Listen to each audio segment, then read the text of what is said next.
જય શ્રી રામ, જય માતાજી।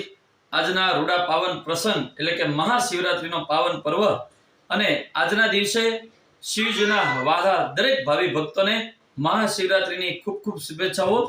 અને કહેવત છે ને, નદી હોય તો ગંગા જેવી, પર્વત હોય તો કૈલાસ જેવો। નદી હોય તો ગંગા જેવી, પર્વત હોય તો કૈલાસ જેવો, રણ હોય તો કચ્છ જેવું, અને દેવ હોય તો મારા મહાદેવ જેવું, દેવ હોય તો મહાદેવ જેવું। અને ત્યારે શિવજીને યાદ કરતા હર હર શંભો શિવ મહાદેવા, શંભો